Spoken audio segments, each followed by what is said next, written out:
Suppose कि आपने अभी रिसेंटली पीएचडी फिनिश किया है, आपके पास एक बहुत अच्छा सा ऑफर है पोस्ट डॉक रिसर्च का from a really top universities, world level university से। एंड दूसरा ऑफर है एक इंडस्ट्री से। कौन सा पाथ हमें चूज करना चाहिए? Pair carefully.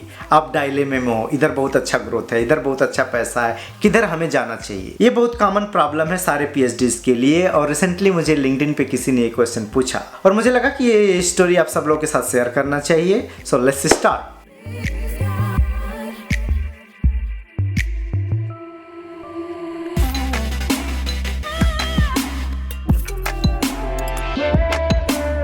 नमस्कार, welcome to my channel. My name is doctor Santosh Kumar Bharati. मैं यहाँ पे फार्मास्यूटिकल इंडस्ट्री में सीनियर साइंटिस्ट हूँ। मैं पीएचडी इंडिया से फिनिश किया हूँ। पीएचडी करने के बाद मैं पोस्ट डॉक के लिए जॉन हॉपकिंस यूनिवर्सिटी में आया, 5 साल पोस्ट डॉक किया। फिर मैं वहाँ पे रिसर्च एसोसिएट फैकल्टी था। रिसर्च एसोसिएट फैकल्टी क्या होती है, वो पोजीशन के बारे में जानना चाहेंगे तो हमारे चैनल पे अनदर वीडियो आप देख सकते हैं। सो ओवरऑल समरी ये है कि मैंने 5 ईयर पोस्ट डॉक रिसर्च किया, देन इसके बाद 4 ईयर ऑलमोस्ट मैंने रिसर्च एसोसिएट फैकल्टी पे था। फिर मैंने डिसाइड किया कि मुझे इंडस्ट्री मूव करना है। कॉमन क्वेश्चन आता है लोगों के पास से कि कौन सा करियर बेस्ट है, एकेडमिक रिसर्च में असिस्टेंट प्रोफेसर, प्रोफेसर का करियर, और इंडस्ट्री में scientist, senior scientist, principal scientist, ये सब वाला करियर, कौन सा करियर अच्छा है?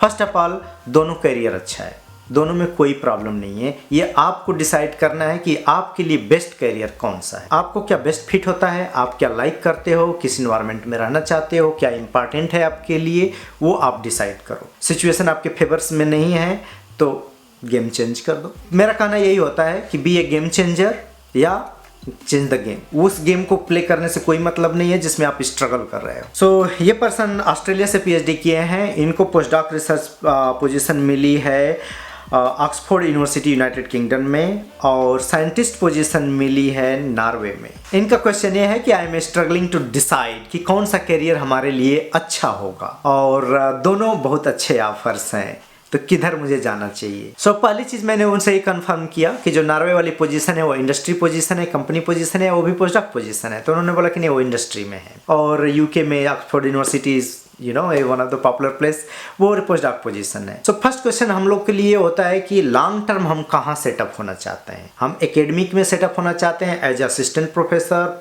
एसोसिएट प्रोफेसर, प्रोफेसर, इस तरह हम अपना लैब सेटअप करना चाहते हैं, या हम इंडस्ट्री में जाना चाहते हैं अप्लाइड साइंस में डायरेक्ट काम करने के लिए, जहाँ पे मनी और फास्ट पेस इन्वायरमेंट है, वहाँ हमें जाना है। तो ये हमें डिसाइड करना होता है। तो मेरा फर्स्ट क्वेश्चन ये था कि आप कहाँ लॉन्ग टर्म सेटअप होना चाहते हो, एकेडमिक में या इंडस्ट्री में? तो उस पर्सन का जवाब था हम सेटअप होना चाहते हैं इंडस्ट्री में लॉन्ग टर्म में। तो फिर मैंने बोला कि देन पोस्ट डॉक का कोई मतलब नहीं है, क्योंकि पीएचडी के बाद आप इंडस्ट्री में जाते हो तो उसी पोजीशन पे स्टार्ट करते हो, और पोस्ट डॉक 5 साल करके जाते हो तो ऑलमोस्ट उसी पोजीशन पे स्टार्ट करते हो।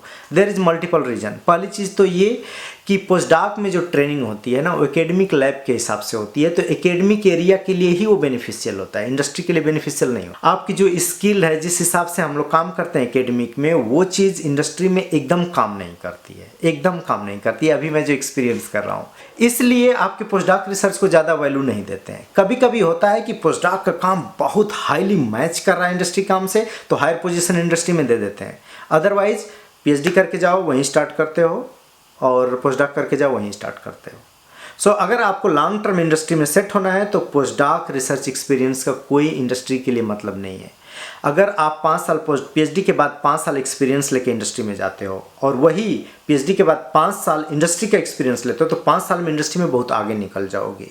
पैसा भी बहुत ज़्यादा हो जाएगा, पोजीशन भी अच्छी हो जाएगी, एंड इंडस्ट्री के हिसाब से आपकी लर्निंग रहेगी। रिचर्ड आंस जो नोबल लॉरिएट्स हैं एनएमआर फील्ड में, उन्होंने काम किया हुआ है। एक बार लखनऊ आए थे तो अपने लेक्चर में उन्होंने बोला था कि आप एकेडमिक में सेट हो चाहे इंडस्ट्री में सेट हो, आपको इंडस्ट्री में 3-4 साल काम करके देखना चाहिए कि इंडस्ट्री में कैसे काम होता है। तो इंडस्ट्री से आके एकेडमिक में सेटअप होना ईजी है, बट एकेडमिक से ना इंडस्ट्री में जाना डिफिकल्टी हो जाती है। सेकेंड क्वेश्चन था कि क्या मैं ऑक्सफोर्ड से पोस्ट डॉक करता हूँ तो उसका इंडस्ट्री के लिए वेटेज मिलेगा? 2 चीज़ यहाँ पे। First of all, academic research का कम वेटेज मिलता है। 5 साल आप पोस्ट डॉक एक्सपीरियंस लेते हो ऑक्सफोर्ड से या किसी टॉप यूनिवर्सिटी से, उसका उतनी वैल्यू नहीं रहेगी जितना 2 साल किसी इंडस्ट्री का एक्सपीरियंस लेते हो।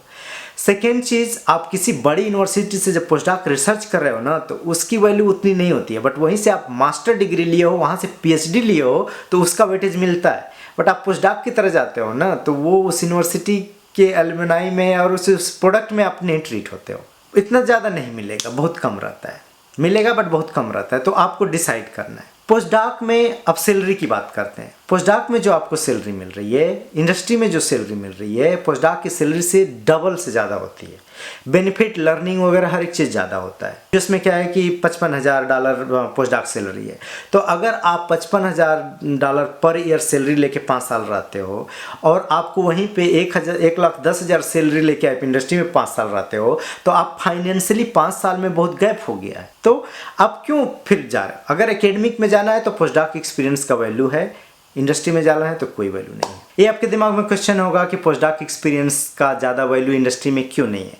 जैसे हम लोग मैन्युस्क्रिप्ट लिखने में बहुत टाइम लगाते हैं, एक पेपर को परफेक्शन लाने में बहुत टाइम लगाते हैं, ठीक है। बट इंडस्ट्री में क्या है ना, आपको टाइमली प्रोजेक्ट को कंप्लीट करना है। यहाँ पे प्रोजेक्ट 6 महीने का, साल भर भी हो गया। एकेडमिक में तो कोई प्रॉब्लम नहीं है, इंडस्ट्री में ऐसा नहीं होता है। अब 6 महीने का तो 6 महीने में फिनिश करना है। तो अगर आप अच्छी क्वालिटी प्रोड्यूस कर सकते हैं in time, that is best. But आप क्वालिटी के चक्कर में आप टाइम डिले हो जाता है प्रोजेक्ट, तो उसको कोई केयर नहीं करता है इंडस्ट्री में। एकेडमिक का इन्वायरमेंट होता है ना, योर ओन बॉस है। चाहे पोस्ट डॉक हो तो भी एक प्रोजेक्ट आप कर रहे हो, अपने हिसाब से टाइम सेट कर रहे हो, अपने हिसाब से एक्सपेरिमेंट कर रहे हो, लीड कर रहे हो। किसी से हेल्प की ज़रूरत पड़ी तो उससे कोलाब्रेशन में भी ले रहे हो, बट इतना हार्ड एंड फास्ट नहीं रहता है। बट इंडस्ट्री में मल्टी डिसिप्लिन टीम इन्वॉल्व है। जैसे कि मेरे केस में है, इंजीनियरिंग टीम है, केमिस्ट्री की टीम है, एनालिटिकल की टीम है, और ज़रूरत पड़ी सॉफ्टवेयर की टीम है। तो एक प्रोजेक्ट है, उसका एक गोल है, उसको रीच करना है और बहुत फास्ट पेस में होना चाहिए। नहीं कि हम अपने से एक्सपेरिमेंट सेट करेंगे, अच्छा एक्सपेरिमेंट बाद में सेट करेंगे। सो एकेडमिक में जो एक मेजर है ना कि आपको किसी चीज़ को सॉल्व करना है तो आप उस पर सॉल्व करने पे लगे रहते हो। कितना भी टाइम जाता है उसको आप सॉल्व करने पे लगते हो। कई बार प्रोजेक्ट जहाँ पे आप स्टार्ट करते हो एंड कहीं और हो जाता है। बट कंपनी में ऐसा नहीं होता है, एक गोल ओरिएंटेड होता है, उसी गोल पे जाना है, इधर उधर आपको मूव नहीं करना है। फास्ट पेस इन्वायरमेंट होता है, तो बहुत सारी चीज़ें, वर्किंग स्टाइल ओवरऑल बहुत डिफरेंट होता है। जब एकेडमिक लाइफ से आप इंडस्ट्री में जाते हो तो इंडस्ट्री में भी कई तरह का इन्वायरमेंट होता है। एक होता है पूरा research and development, discovery side, वो थोड़ा सा अच्छा रहता है कि आप डायरेक्ट PhD या रिसर्च करके जा रहे हो तो अलग इन्वायरमेंट रहता है। जहाँ पे कुछ प्रोसेस डेवलपमेंट या फास्ट पेस इन्वायरमेंट रहता है या क्लाइंट बेस्ड प्रोजेक्ट रहते हैं, वहाँ पे बहुत फास्ट रहता है। तो वहाँ पे थोड़ा वर्किंग स्टाइल में ज़्यादा डिफरेंस आ जाता है एकेडमिक वर्सेस इंडस्ट्री में। तो जिस पर्सन को लॉन्ग टर्म इंडस्ट्री में सेटअप होना है, PhD के बाद इमीडिएटली इंडस्ट्री में घुस जाना चाहिए। जितना आप सुनर इंडस्ट्री में जाते हो उतना बेटर होता है। इंडस्ट्री का 5 साल एक्सपीरियंस, पोस्टडॉक के 5 साल एक्सपीरियंस बहुत ज़्यादा वैल्यू रखता है, फाइनेंशियली भी, लर्निंग वाइज भी और करियर ग्रोथ के लिए भी। सो उस पर्सन से मैंने बोला कि काम करो कि मेरे साथ एक वीडियो सेटअप कर लो और भी तुम्हारे पास जो क्वेश्चन है पूछो, मैं उसको डिटेल में हम लोग डिस्कस करते हैं और ये वीडियो मैं यूट्यूब पे डाल दूंगा तो किसी को बेनिफिट होगी। तो उस पर्सन ने बोला कि नहीं, अभी मैं ये नहीं शेयर करना चाहूँगा, अभी मुझे पता नहीं किस डिसीजन की तरफ जाएंगे। मैं बोला कि आप डिसीजन कुछ भी लो, पोस्टडॉक ज्वाइन करो या इंडस्ट्री ज्वाइन करो, ये आपका डिसीजन है, आपको जो करना है वो करो। बट इस डिबेट से, और चाहे आप क्वेश्चन पूछ रहे हो, मैं डिस्कस कर रहा हूँ, तो इस डिबेट से एक थर्ड पर्सन को हेल्प मिल जाती है। अगर वो पर्सन इस तरह की सिचुएशन में आए तो कैसे उसको हेल्प होगी। नहीं एग्री हुए, बट हम लोग को एक दूसरे के साथ सारी चीज़ डिस्कस करना चाहिए, हेल्प करना चाहिए। तो जितना आप शेयर करते हो, दोस्तों के साथ हेल्प के लिए बोलते हो, एक दूसरे को हेल्प करते हो, तो सब एक दूसरे से लर्न करते हैं। तो हेल्पिंग नेचर होना चाहिए हम लोग।